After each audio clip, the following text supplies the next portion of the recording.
እንደምናመሻችሁ በመጀመሪያም ዋና ዜናዎቹ በምስራቅ ወለጋ ጊዳያና ወረዳ አንዶዴ ዲች ቀበሌና በደጋ ጂጊ ከተማ 01 ቀበሌ ከታህሳስ 14 ቀን 2018 ዓ.ም ጀምሮ 19 ሰዎች መገደላቸውን እናት ፓርቲ አመለከተ።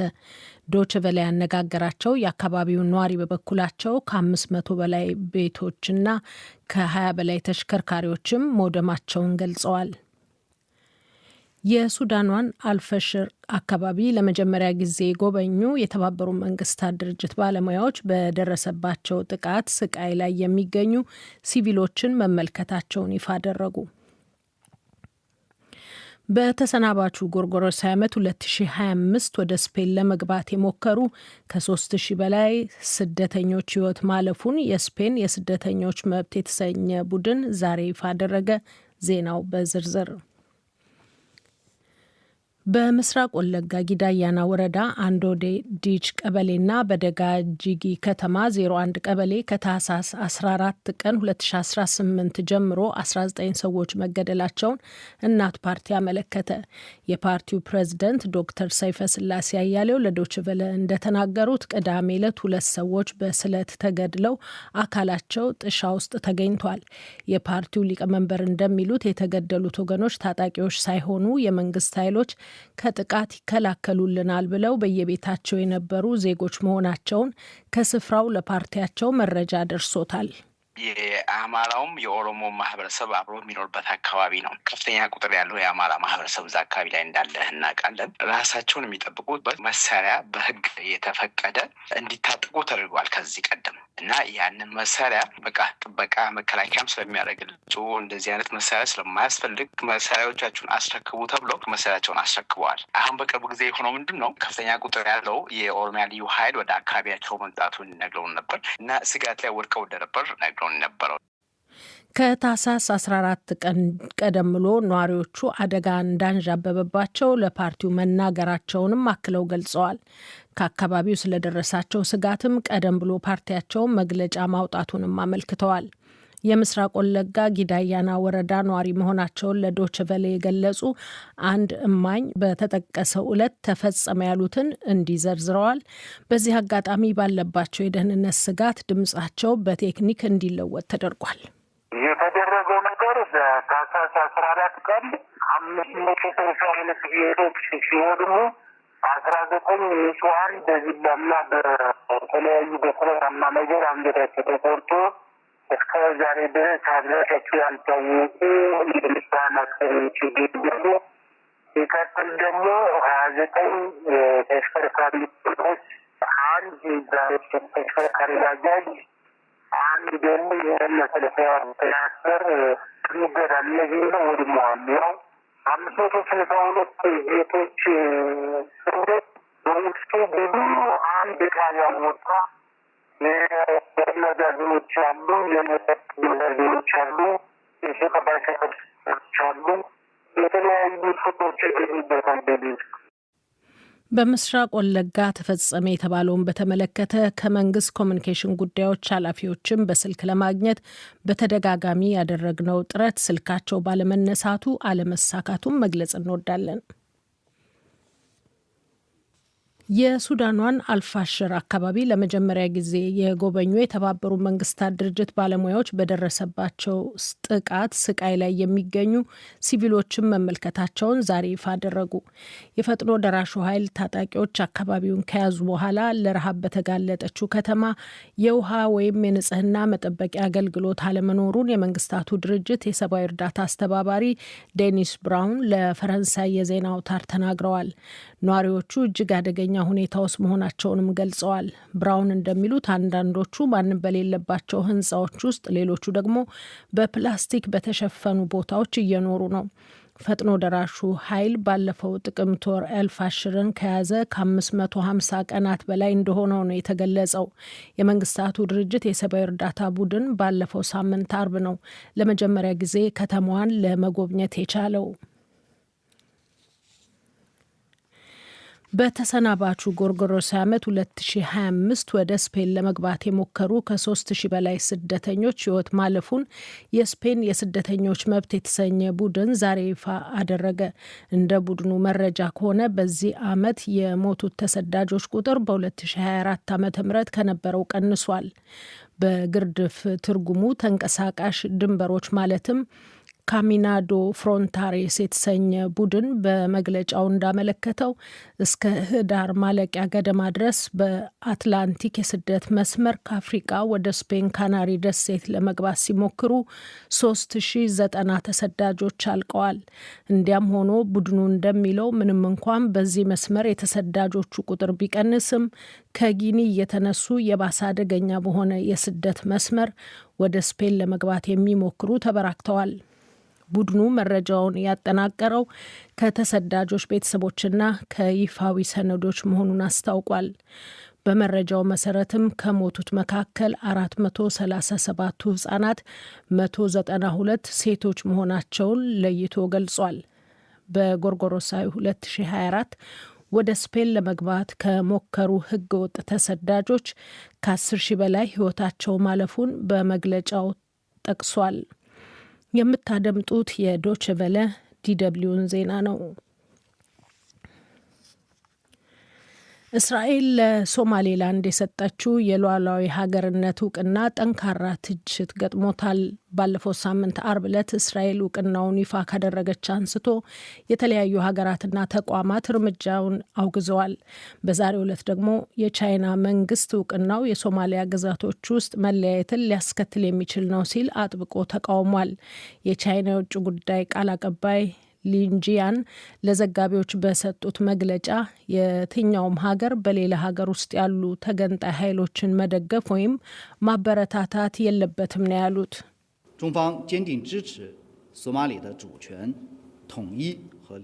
ቻይና የሶማሊያን ሉዓላዊነት፣ ህብረትና የግዛት አንድነት አጥብቃ ትደግፋለች። የሶማሊያን ግዛት የሚከፋፍሉ ድርጊቶችን ደግሞ ትቃወማለች። የሶማሊላንድ ጉዳይ ሙሉ በሙሉ የሶማሊያ የውስጥ ጉዳይ ሲሆን መፍትሄ ሊያገኝ የሚገባው ደግሞ በሶማሊ ህዝብ ወግ መሰረት በራሳቸው አገራዊ ሁኔታዎችና በህገ መንግስታቸው ነው። ከአካባቢው ውጭ ያሉ ሀገራት ያልተገባ ጣልቃ ገብነትን ማቆም አለባቸው። የትኛውም ሀገር ለራሱ ስግብግብ ፍላጎት ሲል በሌሎች ሀገራት ውስጥ ያሉ ተገንጣይ ኃይሎችን መደገፍና ማነሳሳት የለበትም።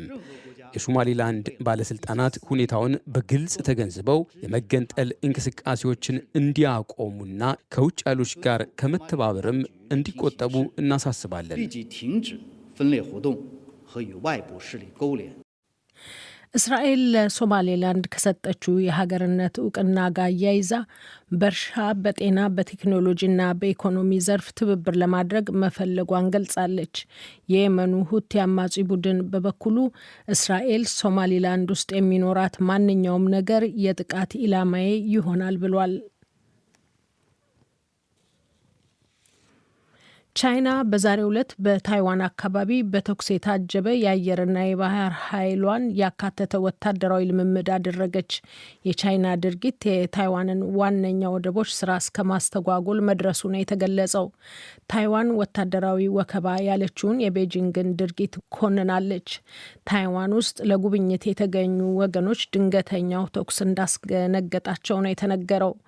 ቻይና ግን በሰሜንና ደቡብ ምዕራብ ታይዋን አካባቢ በተኩስ የታጀበ ወታደራዊ ልምምድ እንደምታካሂድ መግለጿን አዣንስ ፍራንስ ፕሬስ ዘግቧል። ቀደም ሲል ዩናይትድ ስቴትስ እና ታይዋን የጋራ ወታደራዊ ልምምድ አድርገዋል። ቻይና የውጭ ኃይሎች ታይዋንን ለማስታጠቅ የሚያደርጉት ሙከራ የዋና ከተማ ታይፔ ጎዳናዎች ላይ የእውነት ጦርነትን ይጋብዛል ስትል አስጠንቅቃለች። ይህ ዶይቼ ቬለ ነው።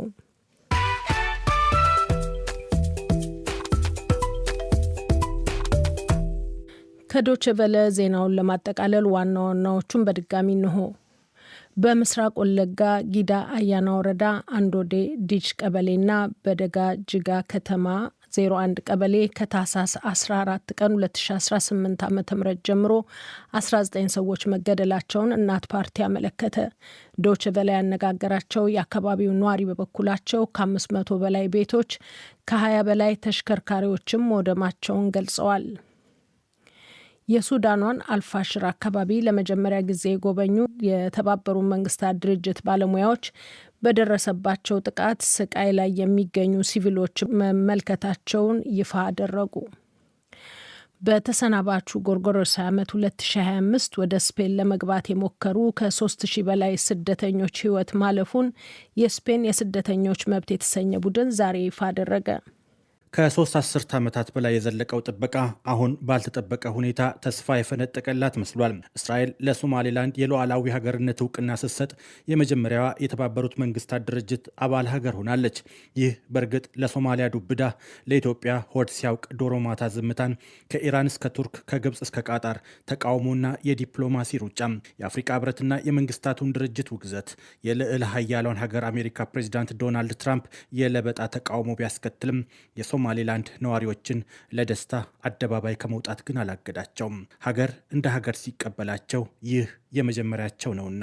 ጤና ይስጥልን አድማጮቻችን፣ ይህ ማህደረ ዜና ነው።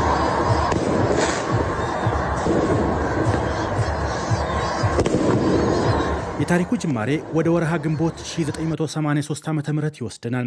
ኢህአዴግ ከሁሉም አቅጣጫ የአዲስ አበባ ከተማን በቁጥጥሩ ስር ለማድረግ ከበባ ማድረግ የጀመረበት ሰሞን የወቅቱ የኢትዮጵያው ፕሬዝዳንት ኮሎኔል መንግስቱ ኃይለማርያም ከአዲስ አበባ ወደ ሐራሬ ዚምባብዌ ለመኮብለል በቻርተር አውሮፕላናቸው የተነሱበት ዕለት ግንቦት 13 ቀን 1983 ዓ.ም ኢትዮጵያውያን ራሳቸውን ከእርስ በርሱ ጦርነት ነበልባል ለማትረፍ የሚሯሯጡበት ወቅት ነውና የሀገራቸውን መጻኢ ዕጣ ፈንታን ገና በውሉ አለዩም። ከሰሜን ኢትዮጵያ ተነስቶ መላው ሀገሪቱን አካለው መዲናይቱ ላይ ሊቋጭ ከጫፍ የደረሰው ጦርነት በጎረቤት ሀገር ሶማሊያ ምን እየተካሄደ እንዳለ ለማወቅ ፍላጎት የሚያሳድር አይመስልም። ነገር ግን የሰሜናዊ ሶማሊያ አንዲት ግዛት ራሴን ችዬ ሀገር ሆኛለሁ ስትል ለተቀረው ዓለም ራሷን ገለጸች። የአፍሪካ ቀንድ ትኩሳት በተለይ ኢትዮጵያና ሶማሊያ በብሔርና ጎሳ ተከፋፍለው ለከፋ የእርስ በርስ ጦርነትና እልቂት እንዳይዳረጉ ወቅቱ አስፈርቷል። ይህ ብቻም አይደለም። የእርስ በርሱ ጦርነቶች ያስከተሏቸው መዘዞች ሀገራቱ የግዛት አንድነታቸው ተንዶ ሊበታተኑ ከሚችሉበት ጫፍ ላይ መድረሱ ከባህረ ሰላጤው የኢራቁ የሳዳም ሁሴንና የአሜሪካው ፕሬዚዳንት ትልቁ ጆርጅ ቡሽ ያስተባበሩት ጥምር ኃይል ከገጠሙት ጦርነት የተረፈውን የዓለም አቀፉን ማህበረሰብ ትኩረት ስቧል። በብዙ የተፈራው አልቀረም።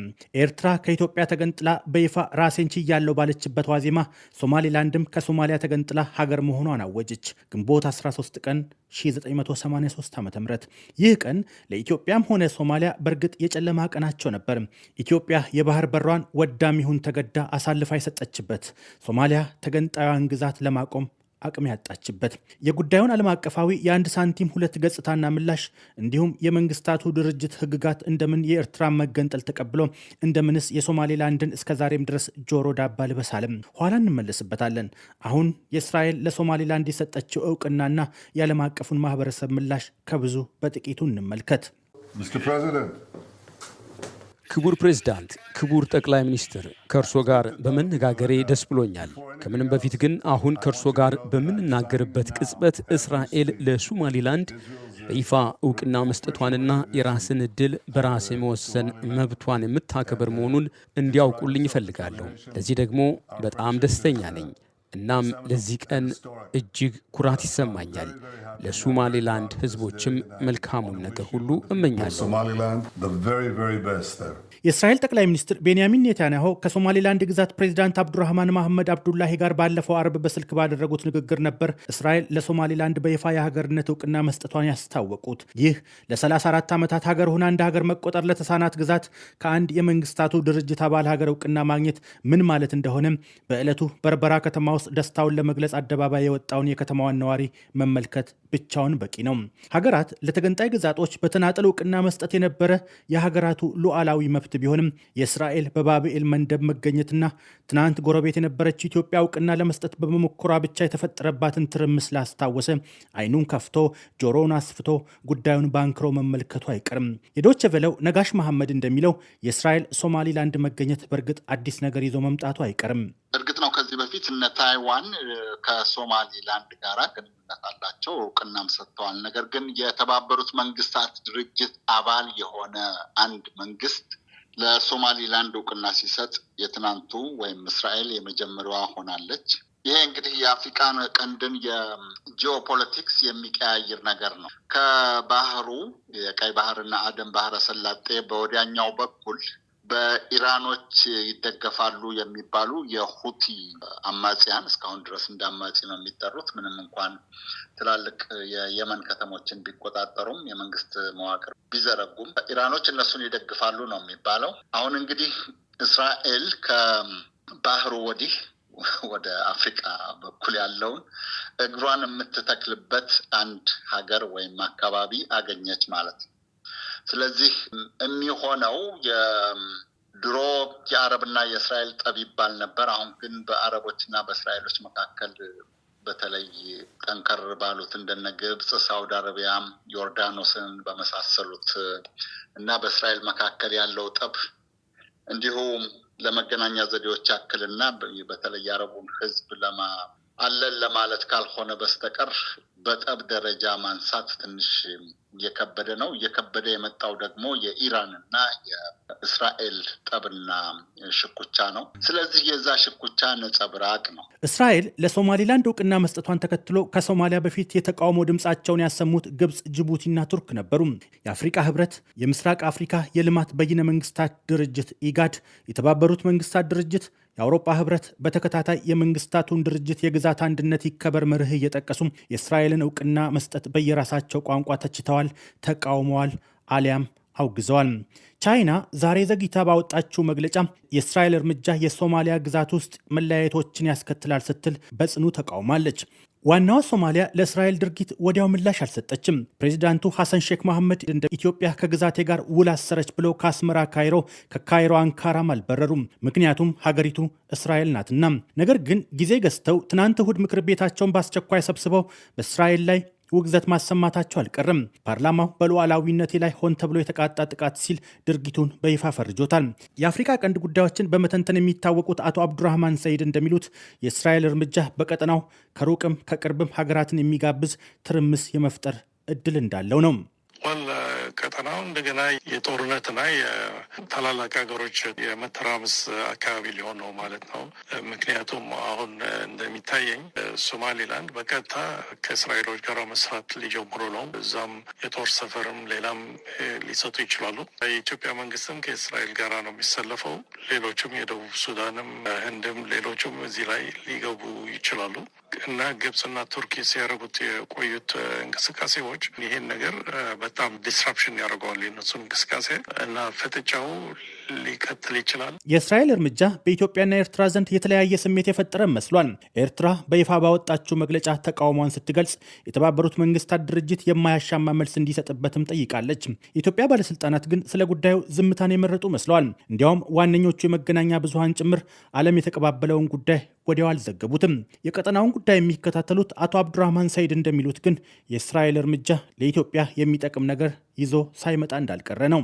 ለኢትዮጵያ አንደኛ እንደ ጥሩ ዜና ነው። ምክንያቱም በ2024 ጃንዋሪ አካባቢ ያኔ የስምምነት ሲፈራረሙ በዛን ጊዜ የነበረው የሀርጌሳው መሪ እንትን ነበር እውቅና ለመስጠት ነበር ፕሮሚስ የገቡት፣ ግን አልደፈሩትም። ምክንያቱም ከአፍሪካ ቻርተርና ከብዙ ሌላ ጉዳዮች የሚጋጅ ስለሆነ ሊደፍሩት አልሞከሩም። በዛውም በሶማሌ በሞቃዲሾ ላይ ያለው መንግስት በተደረገው የዲፕሎማቲክ ካምፔይን ጉዳዩን እንዲያስቀሩት ተገደዋል። አሁን በእስራኤል ሲሰጥ እውቅናው ለነሱ እኛ ስናደርገው ብዙ ችግር ፈጥራችሁብን፣ አሁን ግን የሁላችሁ ኃይለኛው ሀገር አድርገዋለች። ስለዚህ ለኢትዮጵያኖች በጣም ደስታ ነው፣ ለመንግስት ማለት ነው። ሶማሌላንድ የአሁኑ ስያሜዋን ለማግኘቷ አውሮፓውያኑ ቅኝ ገዢዎቿ ትልቁን ሚና ተጫውተዋል። በጎርጎርሳውያኑ 1880 የአሁኑን የሶማሌላንድ ግዛት በወረራ ይዛ የነበረችው እንግሊዝ ለመጀመሪያ ጊዜ ብሪቲሽ ሶማሌላንድ ብላ ሰየመችው። ከቦሳሶ ከተማ እስከ ታችኛው የሶማሊያ ክፍል በወረራ የያዘችው ሌላው አውሮፓዊቷ ሀገር ጣሊያን በበኩሏ ጣሊያን ሶማሊላንድ ስትል ሰይማለች። ሶማሊያ ወደ አንድነቷ ከመምጣቷ አስቀድሞ ግዛቶቹን የሁለት ሀገርነት ስነ ልቦና አልብሷቸዋል። ይህም ግዛቶቹ በጎርጎሪዮሱ 1960 ነፃነታቸውን እስኪጎናጸፉ ድረስ የቆየ ነበር።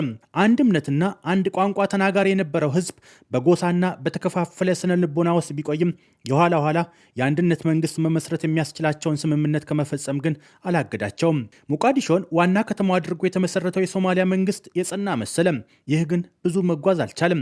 የስልጣን ክፍፍሉ የግዛቶቹን የአንድነት ምስረታ ውል ለመናድ ጊዜ አልወሰደበትም። ሶማሌላንዳውያን በመንግስት ምስረታ ውስጥ የሚያገኙት የስልጣን ክፍፍል የይስሙላ ሆነ። ይህም ክህደት እንደተፈጸመባቸው እንዲሰማቸው አደረገም። በኋላም ነፍጥ አንስተው ማዕከላዊ መንግስትን እስከ መውጋት ያደረሰ አመፅን ወለደ። ጊዜው የወቅቱ የሶማሊያ ፕሬዚዳንት ዚያድ ባሬ የታላቋን ሶማሊያ ለመመስረት በኬንያና ኢትዮጵያ የሚገኙትን የሶማሌ ጎሳዎች የሚኖሩባቸው ምድሮች መጠቅለልን ኢላማ አድርጎ በእነ አሜሪካ አጋፋሪነት ኢትዮጵያ ላይ ጦርነት ያወጀበት ጊዜ ነበር። ወቅቱ የፈጠረው አጋጣሚ የኢትዮጵያ መንግስት ድጋፍ ያስገኘላቸው የሶማሌላንድ አማጽያን ከብርቱ ትግልና ፍልሚያ በኋላ ግዛታቸውን በቅኝ ግዛት ዘመን በተሰመረላቸው መስመር ነፃነታቸውን አወጁም። ፍጹም መንግስታዊ መዋቅር ምናልባትም ለአካባቢው ሀገራት ተምሳሌት ሊሆን የሚችል ዲሞክራሲያዊ ምርጫም በበርካታ ሀገራት ጭምር ተቀባይነት ያገኘችበትም የራሷ ፓስፖርት ያላት ግዛትም ሆነች። ሀገር ብላ ሳትጠራ ሀገር የሆነች ግዛት ሆና ከ3 አስርት ዓመታት በላይ ለተሻገረ ጊዜ ቀጠለች። ይህ በእርግጥ ሶማሌላንድን አንድ ትልቅ ነገር አሳጥቷታል፣ ሉዓላዊ ማንነት። ይህንን ሉዓላዊ ማንነት ከጎረቤት ኢትዮጵያ ለማግኘት ሞክራ የነበረ ቢሆንም የሶማሊያ መጠነ ሰፊ የዲፕሎማሲ ዘመቻ ግን ሀሳቡን በጥንስሱ ማስቀረቱ የቅርብ ጊዜ እውነታ ነው። አሁን እስራኤል በይፋ እውቅናውን ሰጥታታለች። ኢትዮጵያን ከመንገዷ የገታት የዲፕሎማሲ ዘመቻ እስራኤልንስ ማስቆም ይችል ይሆን? ያጠያይቃል። ነጋሽ መሐመድ። እሱ ጋር ነው እንቆቅልሹ። እንግዲህ ኢትዮጵያ ገና ለሶማሊላንድ እውቅና አልሰጠችም ነበር። ነገር ግን ትሰጣለች የሚል ትርጓሜ ተሰጥቶት ነው ይሄ የመግባቢያ ሰነድ ሜሞራንደም ኦፍ አንደርስታንዲንግ የተባለውን ኢትዮጵያ የባህር በር ከሶማሊላንድ ትኮናተር፣ ምናልባት በምትኩ ደግሞ የኢትዮጵያ መንግስት ለሶማሊላንድ ሪፐብሊክ መንግስት የመንግስትነት እውቅና ይሰጣል በሚል ግምት ነው። የሞቃዲሾ መሪዎች ሰፊ የዲፕሎማሲ ዘመቻ ከፍተው ከተባበሩት መንግስታት ድርጅት እስከ አረብ ሊግ ከአፍሪካ ህብረት እስከ ኢጋድ ድረስ ሄደው ኢትዮጵያ ላይ ጠንካራ የዲፕሎማሲ ጫና እንዲያርፍ አድርገው ነገሩን ያው በይፋ ሰረዙት ባይባልም ነገር ግን ያቀዘቀዙት በቱርክ ሸምጋይነት የሁለቱ ጠብ እንዲረግብ የተደረገው። እዚህ ላይ የነግብፅን ሚና እናስታውሳለን።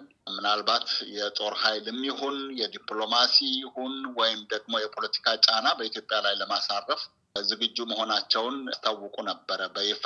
የአፍሪካ ህብረትም እንደዚሁ የኢትዮጵያን እንቅስቃሴ አልተቀበለውም ነበረ። የአረብ ሊግ ግን በግልጽ አውግዞታል።